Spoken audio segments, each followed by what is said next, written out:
Hey, what's up, guys? This is Hit My Mic. Welcome back to the channel.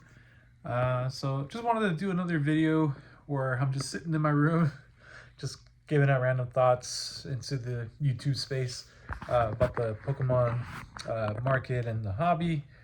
Um, Quite a few things have happened recently, right? So we've had, the Illustrator Pikachu sell for just about like 16.5 million, which is crazy. I could probably do a whole video on that, so I'm not gonna really pay too much mind in this video. There's plenty of videos covering that. We've also had, a prominent YouTuber businessman over in the UK had his home broken into, sadly, and his collection was stolen. Really stresses the importance of having a plan to protect not just your goods, but like your families, because you never know, like when someone is able to do that right to your home, there could be a lot more at stake than just your collectibles. So plan accordingly, be safe. Another thing too, which is going to be the focus of today's video, is the PSA price increase. And so on this channel, I am pretty established in the fact that I'm a PSA fan. um, with that said, I recognize that they're not infallible. They have their faults. They've done shady things. I'm not gonna sit there and deny it. Uh, the only issue I have is like other people will tout their favorite grading companies, and a lot of them have their flaws too. And yeah. So, anyways, really not gonna diss on anyone, but for the price increases, right? So PSA recently had for the collector special, they were sitting at $18.99 per card, Brad. You had a 20 card minimum. Well, without warning, last week, I believe it was on Monday night or Tuesday night of last week, they announced a price increase. And typically, like, I remember during COVID when I barely got back into the hobby, excuse me, I can't speak. Um, they gave everyone like a heads up, and I forgot who it was, but somebody on YouTube had mentioned that when PSA did that, they kind of like opened up a window for people to just send a, a flood of even more cards in a shorter amount of time. So I think PSA was smart and strategic in not announcing it, and they just like at a snap of a finger just raise the prices. And so you're probably thinking like, what, Mike, why are you talking about this like this is a good thing? It's not. It's not a good thing. But we also have to take into consideration like what this means in the grand scheme of things. And so I know we don't want to pay more for grading the same level of card. Um, I did like some of the points various YouTubers were making. What a surprise! Uh, if PSA is able to do that, that just means that all of our cards are more valuable. So this definitely hurts the pure collector, the person that just grades just for the love of it, which I do to a certain extent. But the majority of my PSA grading is to also like flip these cards, especially modern, so I can get some more vintage stuff. And so that hurts the people that are just collecting. They're not intending to sell or whatever, to grow their collection in that way. But as far as like people that are reselling or flipping cards like me, um, this is it's kind of like just the cost of business. But with that said, if it's going to be more expensive, we can expect a little bit more value out of our cards. So this just goes to show you that the hobby, the demand is just on another level, which is good for people that are flipping these cards. So I know, like in biology, we learn about like evolution, right? So a lot of people think survival of the fittest. Um, it's not really that. It's more reproduction of the fittest, but we're not going to get into that, obviously. So, in other words, too, it's not the strongest or the fastest or the smartest, like organism that survives right during like changes in the environment. It's those that are able to adapt and uh, get used to the new situation or environment. So in the case of us, I mean, I'm being dramatic, right, with this analogy, but we have to adapt. And so this kind of segues into another point that I wanted to make. And from afar, I've always kind of been a fan of the new labels for this company, CGC. I remember when CGC came out, they're technically younger than, at least in the card space.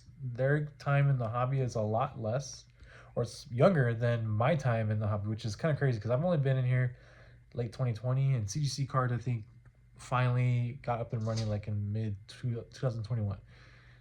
Crazy to think about. But they've been in the comic grading space, and they're like the authority. They're like the PSA, but of comics. But uh, I know they had some controversies, right, with the test print, the grading standards, and they changed it. That was unpopular. At the time, they were grading really harshly. But with the new label change, I really like their slabs, and I did buy a card, a prominent one in my collection. Actually, it's probably one of the centerpieces of my collection, which is the Shining Gyarados. I bought it in the CGC 9 because I was having a tough time finding a PSA name. And so what I noticed too about the Neo era cards, um, there's a lot more first edition available for sale than unlimited, which can mean different things, but not that unlimited is more rare than first edition. I think people have these first edition graded cards. They know it's worth a lot, so hey, let's get it on the market and let's turn it into capital. Um, but it is an interesting thing to notice. That's what I realized. And a lot of unlimited of Neo Hollows, they have close to or even less population than the first edition counterpart, which is interesting. But anyways, just getting back to the CGC aspect of this story. Um, I bought a 9 a few years ago. It's gone up in value, like just like anything else. But I feel like the CGC 9, the car, when I inspect it, right, it's kind of hard to totally inspect it because it's in the slab, and I didn't grade it myself, so I didn't see it before it got sent off to CGC. But like the condition of it is very, very comparable to the PSA 9, and a lot of people value the CGC 9 a lot less than a PSA 9, more like a PSA 8. And grading subjective. And in my opinion, a lot of the CGC 9s that I've come across, that I've seen at card shows or people's collections, like they've grade very, very similar to a PSA 9, but you're paying like PSA 8 price. So I feel like there's some untapped value there as a collector. And so recently I just bought a CGC 9 Unlimited Suicune, and I finally completed the trio of the Legendary Beasts. So I'm not like, having OCD over my Entei and Raikou being PSA 9s and the Suicune that's going to come in next week in the CGC 9. I don't care. Like they're both mint according to each grader standards, and they're going to look great in my collection.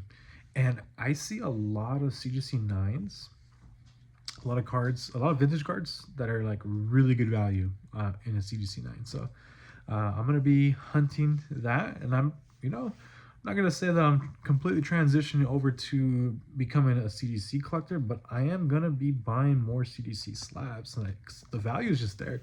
So this is, I do want to caveat that this is for my PC, and I'm not buying these CGC slabs knowing that, oh, they're going to stonk eventually, because, if you really want to like invest in slabs, I would obviously recommend the PSA for resale value. But on the CGC side, it would be the pristine 10s. They typically go for more than the PSA 10 in a lot of cases. It's not a one-to-one comparison, but I would say for the most part. And the CGC 10, the Gem 10, the white label, goes for more than the PSA 9. So there's definitely value in CGC.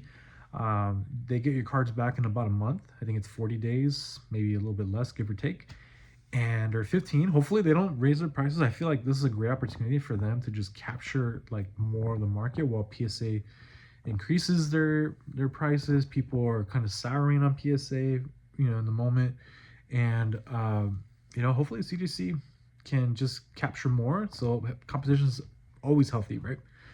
But yeah, I'm actually pretty optimistic about CGC going forward. I'm going to be collecting more vintage slabs for my PC. I don't intend to sell anytime soon. They're gonna increase in value, you know, on their own gradually or whatever. I don't care. I just want them in my collection.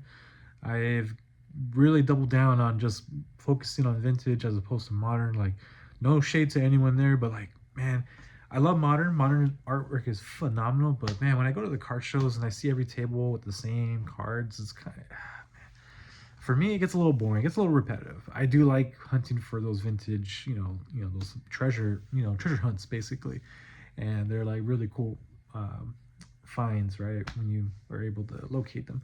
But anyways, guys, let me know what you think. Let me know if any of you guys collect CDC already. Are you only PSA? Are you only Beckett or Tag?